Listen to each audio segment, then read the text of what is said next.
Early in the morning, at Chapalchit Ashram in Boishalinagar, a handsome young man came to Lord Gautam Buddha's lecture meeting and asked Buddha, "O great Buddha, I have heard that through meditation, this life becomes eternally peaceful, free from all sorrows and worries. I have been trying to meditate for quite some time, sitting in Padasana at a certain place, closing my eyes and starting meditation. But I can't meditate. So many thoughts come into my mind at that time, and I become more and more agitated. O Gurudev, please tell me how to start meditating." Mahatma Buddha said, "There will be no meditation by you. You go back home." Almost all the monks present were surprised to hear Buddha's words like this. The young man looked at Buddha's face in great despair, then said, "O Mahatma, have I done anything wrong?" Buddha smiled softly and said, "Not only wrong, but completely wrong. Meditation is not an asana or an exercise you can start immediately at your will. Meditation is the process of making the movement of this body, mind, and thoughts calm. Meditation is the embodiment of self-glory. Meditation is the result of a long process." Now, the young man said, "Gurudev, I don't understand what you mean. Please explain it simply." Mahatma Buddha said, "Suppose you sit in an empty garden and ask for juicy mangoes, but there is not a single mango tree. Then no matter how hard you try, you will not get any juicy mangoes. You will not get it. And if you plant a few mango seedlings without thinking about juicy mangoes, and provide them with good water, soil, and light, then you will definitely get those juicy mangoes one day. This mango is the result of a long process. Meditation is also the result of a long process. You don't have to meditate. If you constantly practice the specific processes for meditation, you will naturally become meditative and always be on the ultimate path of spirituality, even from this physical body." After listening to Buddha, the young man asked again, after a long silence, "Gurudev, please tell me about that particular process." Mahatma Buddha said, "Just as to plant a tree or a seed, one must first prepare the soil. So to take oneself on the path to meditation, one must first purify this body, mind, and thoughts.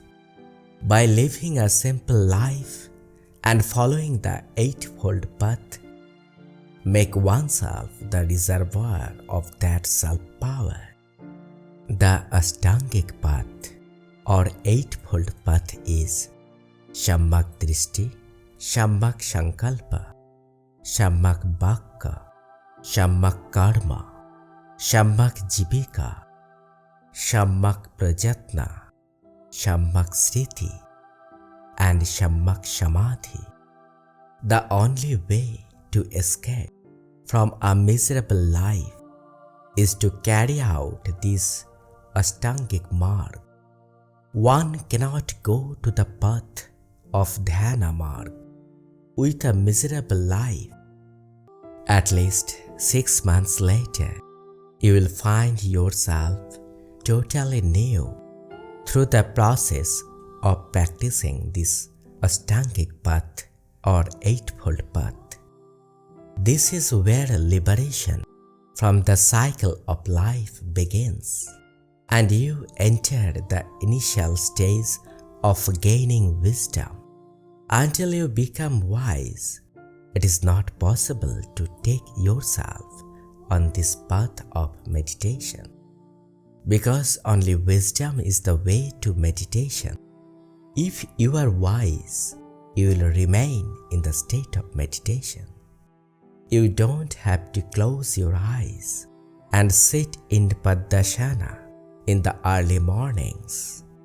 What ordinary people do is not meditation, it is an exercise. Now the young man said, Gurudev, so kind of you. I'll follow this Ashtangic mark from today. Mahatma Buddha said, No, not from today, because you will try in vain. The habits of a long life cannot be broken in a day. We have overexcited our brains since our childhood. The needs and desires of our daily life are deeply rooted within us. Let me tell you that it will take time to clear those roots. You should follow the initial moderations from the next month. Settle your life, mind, and spirit for the next month. You will get a little momentum to pull yourself out of the habits of a long life. But within a few days, you will understand the presence of your life force. The young man said, Gurudev, what is that primary restraint or initial moderation? I must observe it. Mahatma Buddha said, for the next month, first of all, free yourself from noise. Do not speak a word more than necessary. Do not listen to a word more than necessary. Come outside yourself and see yourself. Try to realize the movement of your thoughts and your feelings. Always try to be in a secluded place. Try to be one with nature for most of the day. Take saintly food 2 times a day, once in the morning and once at noon. The amount of food must be limited. Above all, try to retain the Brahma Shakti. Without worrying about the past and future, concentrate on yourself. Try to unite the body, mind and thoughts. This is the initial restraint of the path of meditation. Come again, O young man. After observing this restraint process for the next month, the young man bowed to Buddha and said, Gurudev, please bless me so that I can observe this austerity carefully. Dear friends, today thousands of organizations, self-proclaimed gurus, and social media are getting a global business network on the subject of meditation. We are being led astray every day. They teach us that in the early morning, sitting in Padmasana with eyes closed and breathing, doing this and that with such and such audio playing next to you, you will learn meditation and you will cure all the diseases of the body, overcome the sorrows of this world, and you will become Yogiraj. What fools we really are. We have been doing that for years in good faith. If that was the case, then Yogi, Rishi, Buddha, and sages used to roam around in these alleys. Friends, you cannot meditate.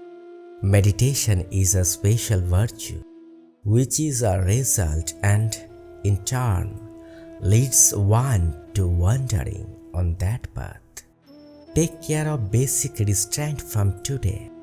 In a few days, you will discover a new self of you. Good luck to all, and Thank you.